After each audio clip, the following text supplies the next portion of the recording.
Two balls and a strike to count on Taylor. Reyes fires, swinging a drive, deep left field. It's his way back. Walk the ball. Chris Taylor.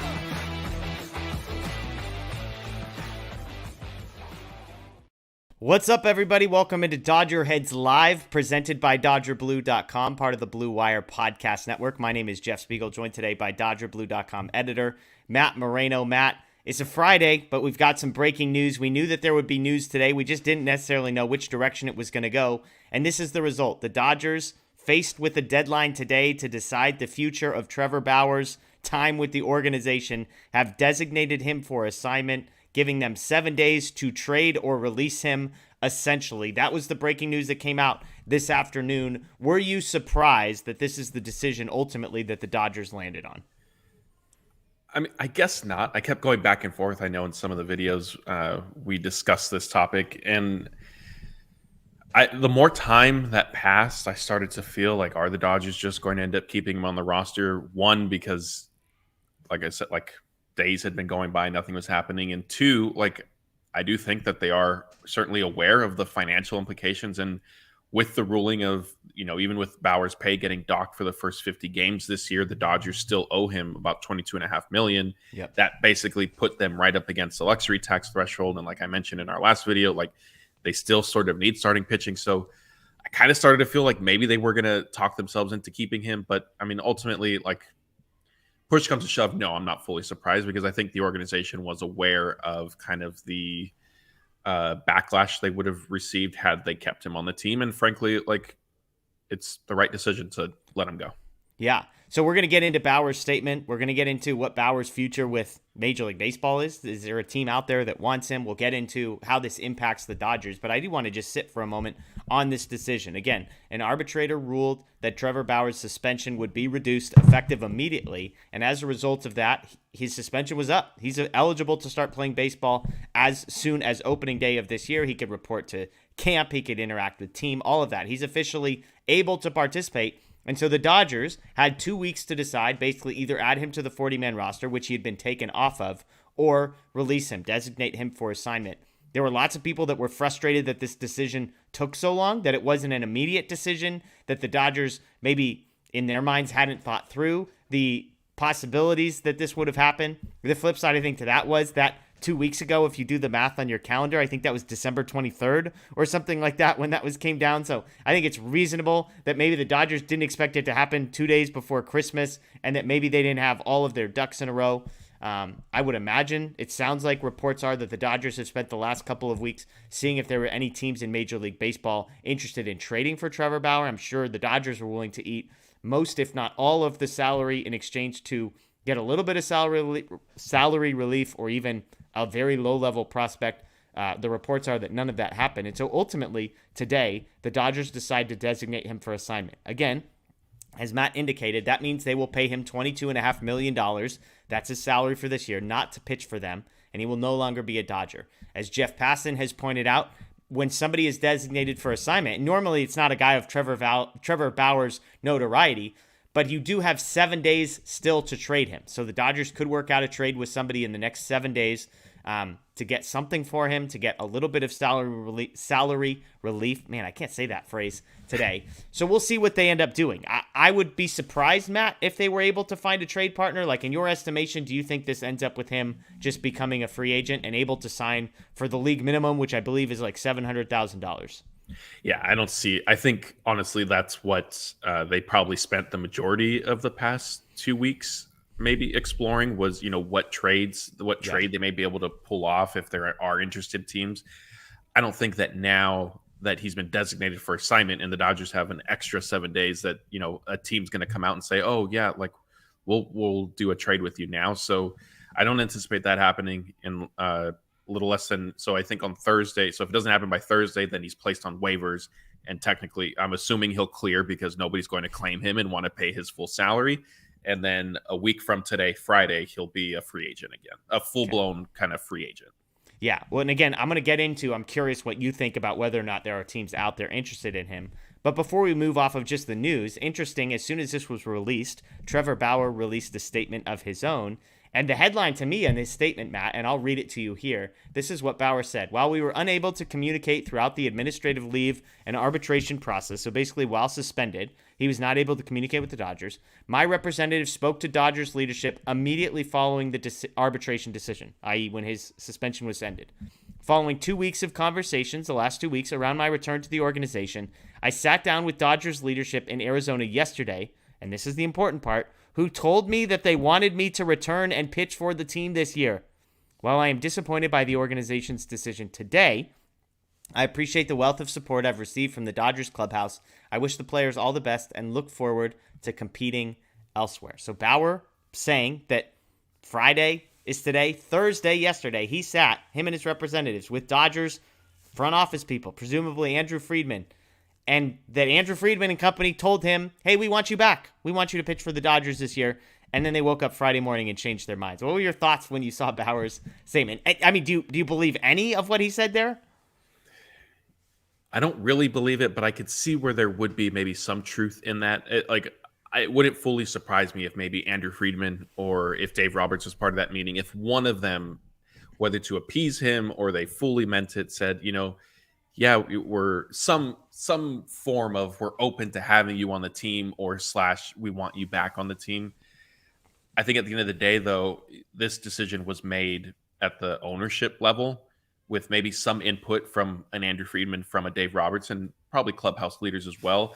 And so if Bauer, and he didn't specify, if he wasn't meeting with Mark Walter in Arizona, then, or, Todd Bowley or some of the other Guggenheim partners, Magic Johnson, even, like, you can't really put too much stock into his statement saying, they wanted me back. And I mean, I don't know. I could see where maybe there is some truth, but I'm not inclined to just take it right off the bat and say, well, wait a minute, the Dodgers wanted him back, but here they are one day later deciding to release him, because that just doesn't add up. Yeah, I think that the scenario you paint is an interesting one. Like, is it possible that Dave Roberts had a conversation with him and said, hey, we'd love to have you back, in a situation where Dave Roberts has no control over the situation? Like you're saying, this is probably an ownership level decision.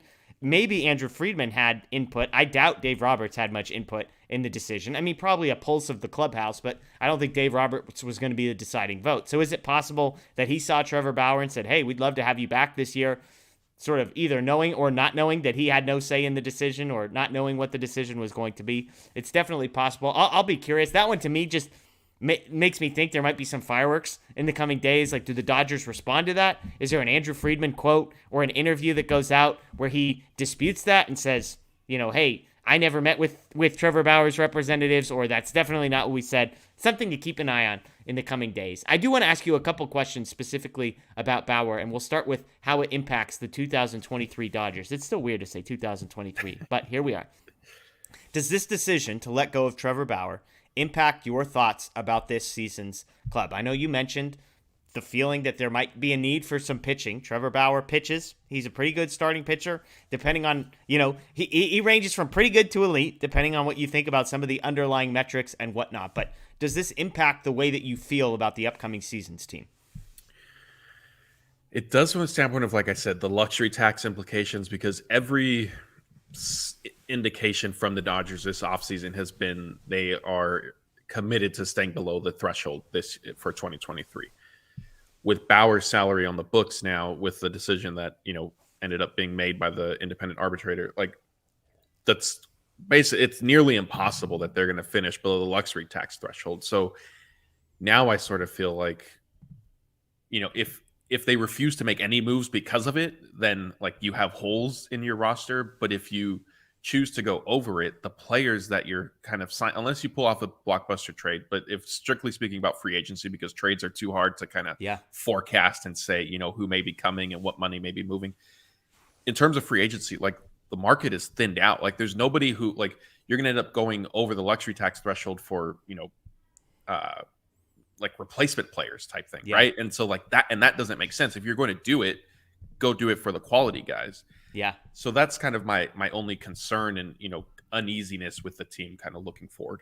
Yeah, and to be clear, they could stay under the competitive balance threshold, luxury tax, if you will. I believe with Bauer's money, they are just under it, and I believe that is projecting some of those arbitration numbers and whatnot. So it is very possible that the Dodgers stay under, but what you're getting at is they can stay under if they don't do anything else. Like if there are no more increases in their salary, and we've talked about even trading for a guy like Brian Reynolds. Brian Reynolds is making $6.5 million this year. So that trade cannot happen unless part of the outgoing is a guy who's making some reasonable money, whether that's a Chris Taylor type or a Blake Trinan type or somebody who is making $6.5 million or more. And when you look at the Dodgers roster construction, there aren't very many of those guys. And the guys that are making more than $6.5 million are guys that they are absolutely counting on, and in no scenario are they planning on trading them, with the exception of, I think, the two guys I mentioned.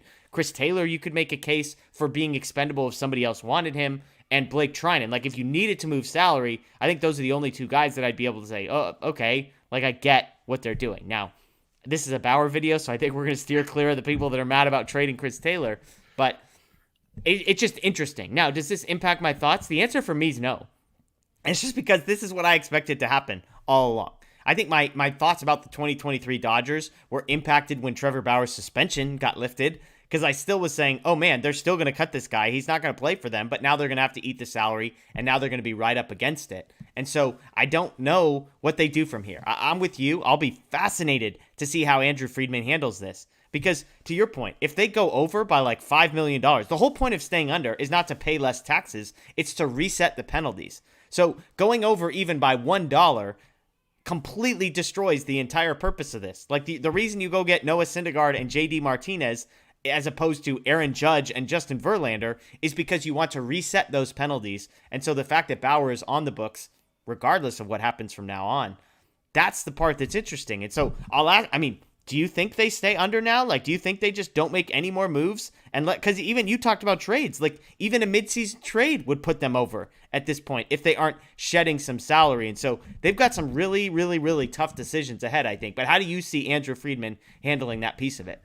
They'll find a way to stay under. I'm not sure how. I think Friedman will get creative, and it could just be, they sign somebody to a minor league contract. Jason Hayward, he somehow, ends up getting his opportunity to play in the outfield, and maybe Chris Taylor and Trace Thompson become more of your center fielder as opposed to trading for Brian Reynolds or something like that. I think Friedman, he's creative, and I think he'll find a way to keep them under the threshold for this year, just to, like you said, reset the penalties and set them up for a big run at Ohtani a little less than a year from now. Yeah, so looking at the Dodgers' salary, the only Dodgers who are making above $6.5 million this year are Trevor Bauer, Freddie Freeman, Mookie Betts, Clayton Kershaw, Chris Taylor, Max Muncy, Syndergaard and JD Martinez, who just signed, Blake Trinan, and Daniel Hudson. You've got Austin Barnes at $3.5 million, Shelby Miller at $1.5 million.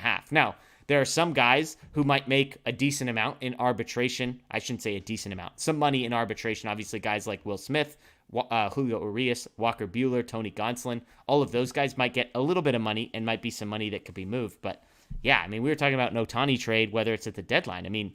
That's not going to happen if you're trying to stay under. But I'm with you. I think ultimately the Dodgers do stay under. Now, let me ask you one more question. And this is a polarizing topic in general, but I think this is going to be an even more polarizing question. Do you think Trevor Bauer's on a major league roster before opening day? Yeah, I think so. Okay. There'll be some team that signs him for the league minimum, and they see him as a good enough pitcher to kind of take the PR hit that would come with it. Yeah, it's interesting to me because I actually think of all major league teams, in one sense, the Dodgers were in the most advantageous position, because if they decided to keep Trevor Bauer, they could make a bunch of arguments for why that was. Well, we're already paying him. Well, he's already here. That kind of, they didn't have to justify going out and making an intentional decision to sign somebody like Trevor Bauer. Now, I'm not going to get into guilty or not guilty. The arbitrator said he violated the policy and upheld the longest suspension in Major League Baseball history. Whether you agree with that or not, that's what an independent arbitrator decided when looking at more facts than you or I will ever have on this case. Now, is a Major League Baseball team going to intentionally go out, knowing everything that they could possibly know, knowing what the arbitrator has said, knowing Trevor Bauer's history online and offline, and intentionally saying, we want this player? Not, fine, we'll keep you around because you're already here, but we are actively seeking out and recruiting and signing you. That's a fascinating question for me, Matt. And I actually don't think the answer is yes. I actually think that Major League Baseball, now I'm saying before opening day, could we get a month in? maybe things change. Somebody gets desperate. They feel like they can bury that under the news dump or something. I just don't think he signs with anybody. I think the fact that he hasn't pitched in as long as he has, I think the fact that the last time he pitched, he was good but not great, and all of the baggage, all of the drama that is going to come with signing Trevor Bauer. I think there are teams that even for that $750,000 or whatever the league minimum is, I think they're going to look at it and say it's not worth it. It's not worth it. Now, there's a history in Major League Baseball of guys like Aroldis Chapman getting second chances, like Ozuna on, I believe it was on the Astros, getting second chances, who you could argue. Now, I'm not comparing, I shouldn't say which is worse, but let's just say those were terrible things that those two people were accused of, and they got chances. Now, Trevor Bauer feels like more of a headline. And again, Chapman was retained by the team that had him and then traded for later on. But I just do the math. I don't think he's on a roster. I could see you sort of disagreeing with some of the things I said. So I'd love to hear what you think. No, I think the only thing I'm curious to hear from you is, do you see, so you said, in your question, you obviously posed to me for opening day. Do you see a later date where maybe he's back on a team, or do you think he's just not pitching at all for a major league team in 2023? I could see him partway through the season getting a deal. Okay. I could see a team talking themselves into it because they feel like enough time has passed. They feel like maybe they're desperate enough. Maybe it's a smaller market team that their only real chance is to sign the guy who's available for a minimum. Maybe there are parts of the country that would be more accepting to this as opposed to other parts of the country. I'll put it that way.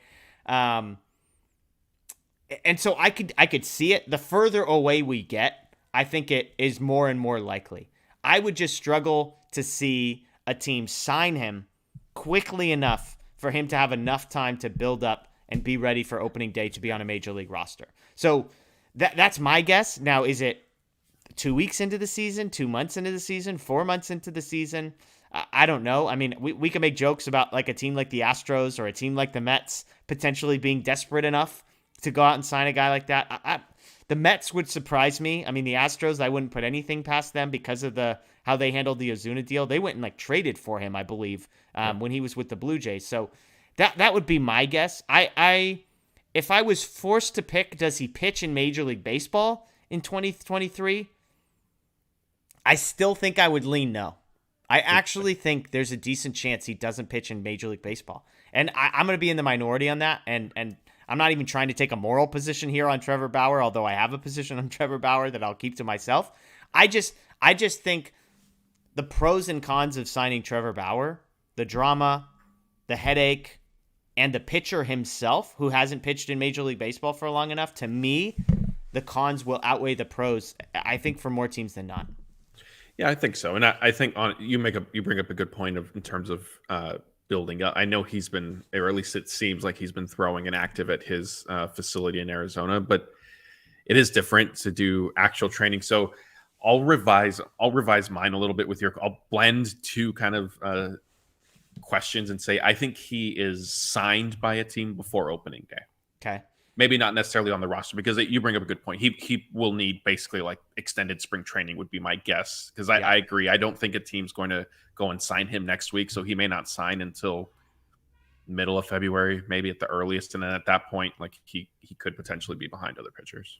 Yeah. And I mean, again, I don't know where his head was at, but I would imagine there was a part of him that didn't know if he was going to be reinstated. So December 23rd was when he found out that he was not suspended for the entirety of the 2023 season. So even if he was staying loose, I highly doubt he was, building himself up to be 3 months away from spring training at the time of when the suspension. And it sounds like the decision to reduce the suspension, nobody knew when that decision was going to come, and nobody knew what the decision was going to be. So again, I struggle to believe that he was building up as if opening day in 2023 was a real thing. I could be wrong, but that's my estimation. I think too. Sorry, I'll try to wrap it up with this.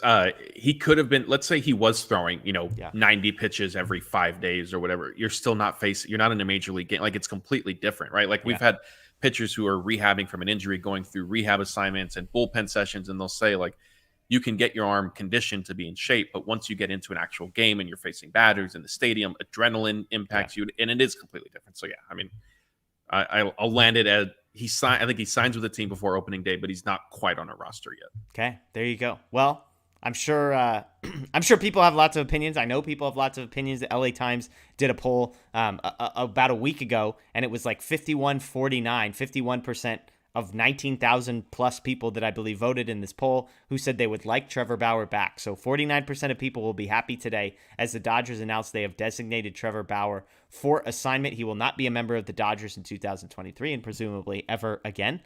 If you're just joining us, a reminder, they have 7 days that they can trade him. As Matt said, if he does not get traded, he will go on waivers on Thursday of next week, January 12th. Assuming he passes through waivers because nobody's going to want to pick up his full salary, he will be a free agent on Friday, January 13th. So we got about a week to see if anything happens here. The reports are that nobody's interested in trading for him, so it could be a quiet week on the Trevor Bauer front. Although his statement saying the Dodgers wanted him back might be some news and some headlines bouncing around. So we appreciate you joining us. Again, this is Dodger Heads Live, presented by DodgerBlue.com, part of the Blue Wire Podcast Network. You can find me at Jeff Spiegel. You can find Matt at mmoreno1015. That's on Twitter. You can follow Dodger Blue at DodgerBlue1958 everywhere on social media. Of course, if you're a YouTube person, please subscribe. Ring the notification bell here. We post videos like this throughout the offseason and building up to spring training. If you're listening to us via podcast on Blue Wire, thank you. Please like, rate, review, follow, subscribe, whatever Google, Spotify, or Apple requires. And of course, check out DodgerBlue.com because they've got write-ups on this and all sorts of stuff. It's the best place to go. So Matt, thank you for joining us. Folks joining us live via YouTube, via Facebook, thank you for joining us. Enjoy the rest of your night. And of course, as always, go Dodgers.